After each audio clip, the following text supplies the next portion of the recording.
Guys, I am in a manual Supra. I've been waiting for this moment. So again, Jose, thank you so much for letting me have this opportunity. So as a longtime ZF8 owner, approaching 2 years, almost 46,000 miles.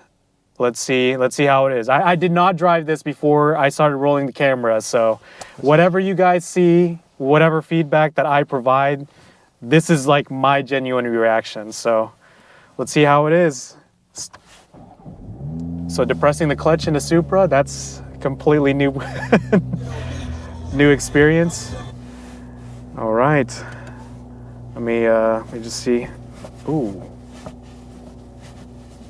dude, roll through, yeah. Dude, it doesn't have like that rubbery feeling. It's still got like that notchy feeling in it, and you can still, yeah, you guys can throw this into gear and it feels good. So actually, I want to just try it out like here in the parking lot so I don't embarrass myself.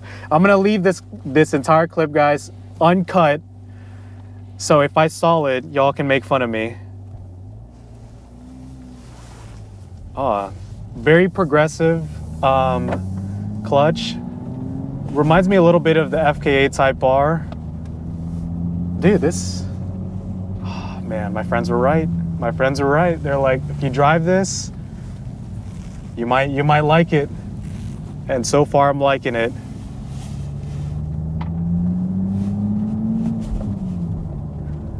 Yeah, it's very smooth. The throttle feels exactly the same, honestly. All right, we'll take it out on the road. Is there an exit over there actually? Yeah, there is. Okay, we'll go this way. Is that me? Yep, that's you.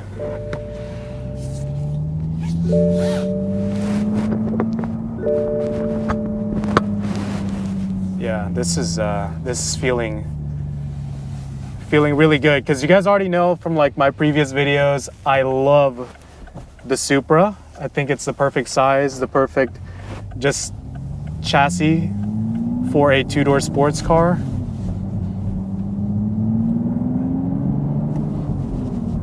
You look like you know what you're doing. You want to get us home? Shoot, I mean, Make this right. all right.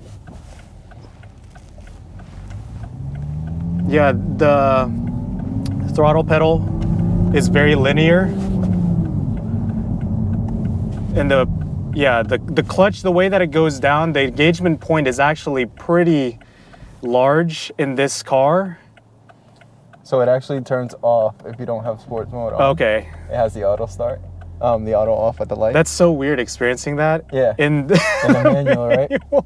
So like, turn sports mode on, it turns that feature off. Okay, just like the ZF8. Yep. That was just weird. Right. I was just it makes you think that you made a mistake, right? Yeah, it was like stalling, but not stalling. I'm like, I don't think I did anything wrong.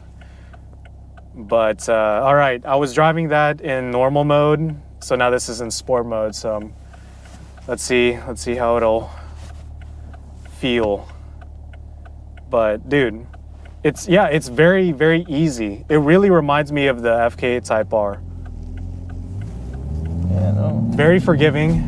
No, over rev, okay. Your first to second is a little rusty. You can actually take that lane to go straight. Okay. Oh, this lane? You can leave it here. Oh, okay. That's fine. Yeah, I'm rusty, guys. The last manual I really drove was my 06 STI. Let's see. I'm relearning, guys. I am relearning. There's no paddles here. No put foot on the brake to change the gears. None of that at all.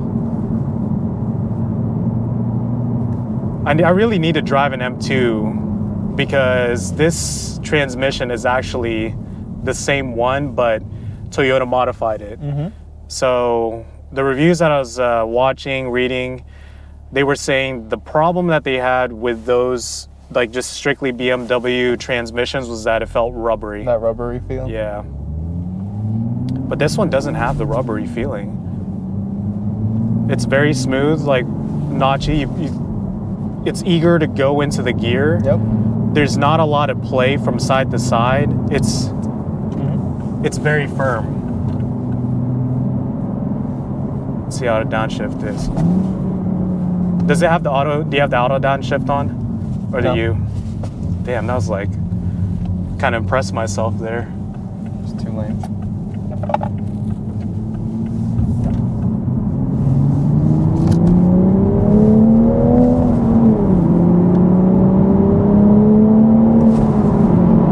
Ooh, man. I might be liking this way too much. It's the same reaction every review on YouTube. Oh my, dude, the way that it shifts, it's so crisp. I don't know if you guys can like hear the response of the engine and just the way that it shifts. It's so smooth. So whenever you guys throw it into gear, like, I mean, the downshift, like usually, like trying to,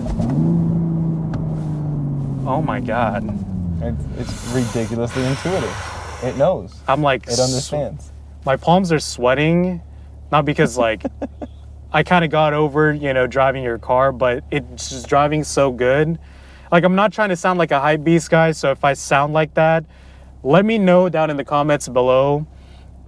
But usually whenever I drive, I've had an S2000, I've had multiple STIs modified to who Lord knows.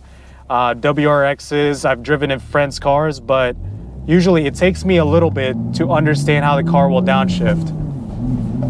Yeah, I need to get that down. First to second is still a little rusty, but after that, the car knows, hey, I'm in second gear, third is next, so. Dude, throw it in the gear, it goes in there, like no guesses. Just. You're gonna be making a right at the light. Okay.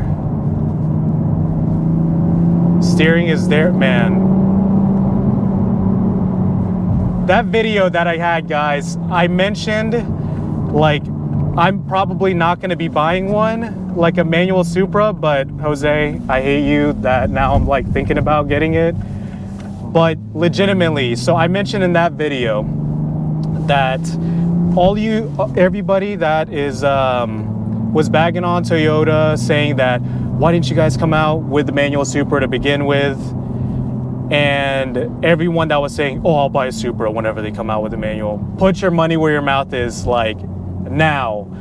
Because now that I've actually driven this, having owned a ZF8 Supra, like, yes, 100% agree, like what you mentioned earlier, the car should have came with this to begin with. I think, honestly, like, I'm not trying to sound like too excited right now, but if anything, this car should have came standard with a 6-speed and then offered the ZF8 as an option, because the chassis is just obviously balanced. You guys can watch all the videos you want about that. We all know what the B858 is capable of, how smooth it is, how well it responds to your inputs.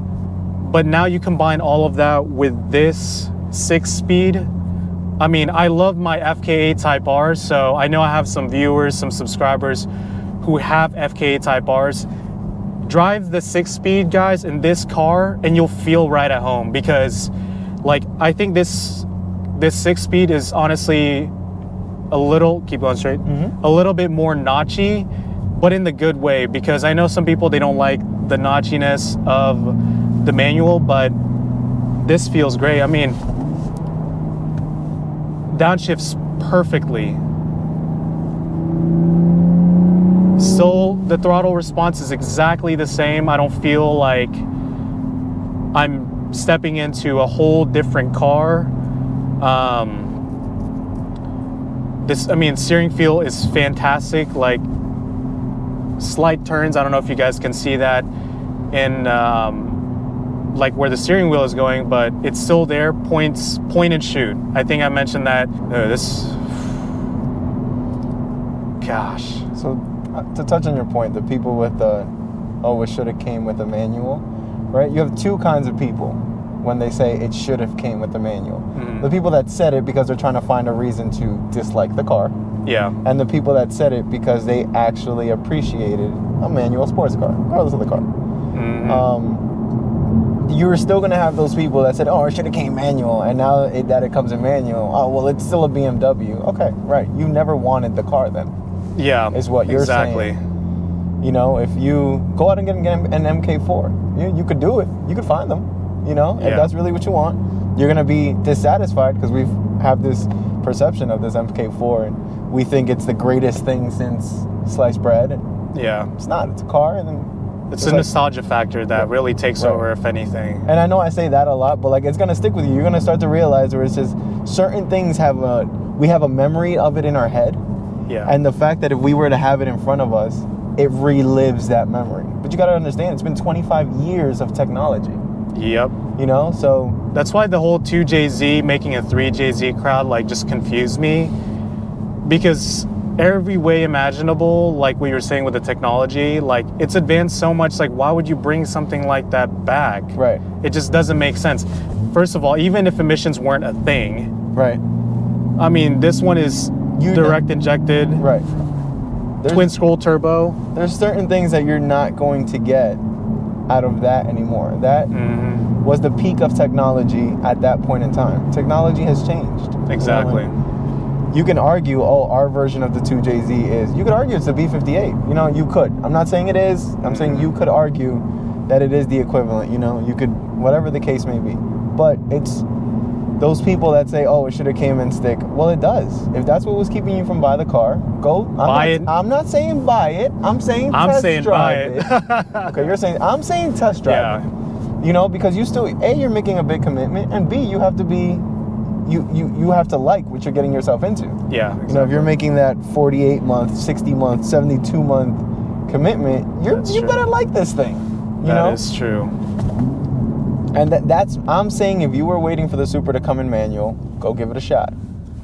You're probably going to end up liking it. That's me. And then you're going to have the other people who's like, oh, it should have came in manual. And then it's just like, now it's in manual. Oh, well, it's still a BMW. Then what are you doing talking about the car? This car wasn't meant for you. You're just making excuses at that point. Yeah, this car wasn't meant for you. You want a manual Toyota, wait for the GR. You know, wait for the Corolla.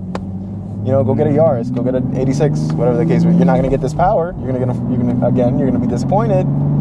But if that's what you want, there's an option for you. Right. No need to talk down on what other people choose to do with their money and pocket watching and, dude, your car is slow. What do you drive, bro? Yeah, exactly. What do you drive? That's the funniest thing I found for the people who what color is your Supra? Are hating it. What color is your B58?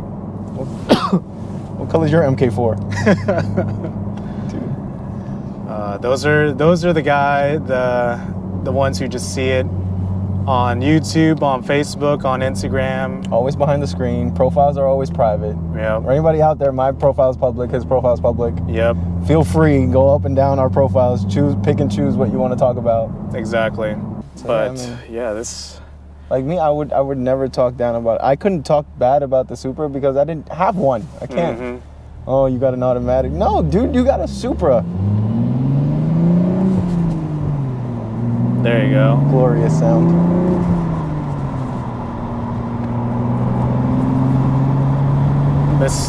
Missed a couple of shifts there, but God, the downshifts in this car are just so crispy, dude. Just moving it from side to side, it's very firm. That's a thing that it snaps back. Yeah, it snaps back exactly where you expect it to be.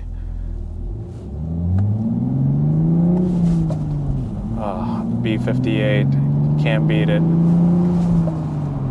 Maybe unless you have an S58.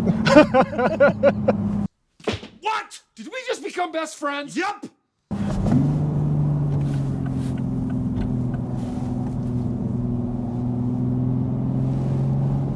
I can get in this lane, right? To go straight, yes. Okay. Oh, there you go. You got it. At the last light before the house. All right, perfect. All right. Okay. From you don't have launch control, obviously. Mm. So remember the kickback. But it gets to the red line really, really fast. So you're waiting for that like feeling of having to shift. The car's not gonna tell you, it'll keep going. So you're gonna have to, at the minute you floor it, you should be getting ready for that second gear. And keep in mind, that's the jerky one too, so. All right, hopefully I don't embarrass myself too much on video. If you guys are still watching this, but finally.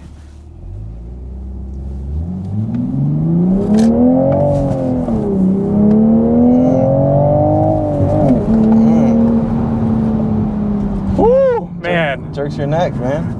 It pulls. How does it feel as a passenger in your own car? No, it doesn't hit you as much as in the driver's seat as it does in the passenger. You're like pinned to your seat, but like it's crazy because like you appreciate the fact that the car responds so well that you can appreciate an automatic because the automatic's gonna shift it for you when it's supposed to. See, there's that pull from that back tires. Dude, but the car still tells you like what exactly is happening. Yep. With the rear tires, the front tires, the suspension. Yep. So if you need to make adjustments, you can make the adjustments. But damn, dude, this downshift's so crispy. I mean, just it's gonna be right at that street over there. Okay. So my thing is like this one up here. Yeah.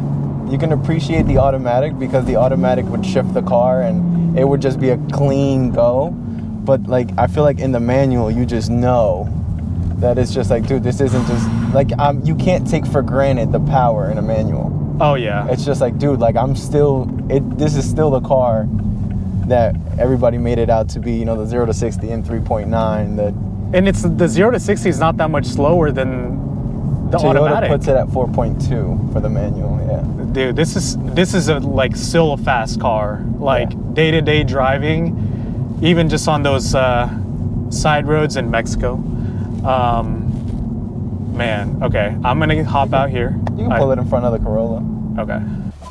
So, there you guys have it. Jose, thank you again for letting me drive your baby. Yeah. I'm going to wrap it off with this, guys. Again, put your money where your mouth is. Test drive this car as a 6-speed if you get the chance, whether you're a long-time owner like myself or someone that's in the market for it.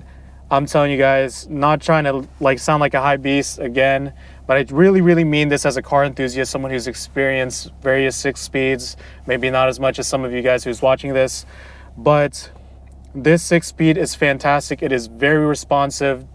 You know exactly where to put it. Goes snaps back into the center. It's notchy enough. And it's confidence inspiring. So the chassis, the drivetrain, already everyone knows how great it is. Get the 6-speed when you guys get a chance and you won't be disappointed. So let me know what your guys' thoughts are. If you guys have any questions for myself or Jose, leave them down below. Like it, dislike it, whatever. All I know is that I'm loving this car, and I'll see you guys in the next video. Thanks.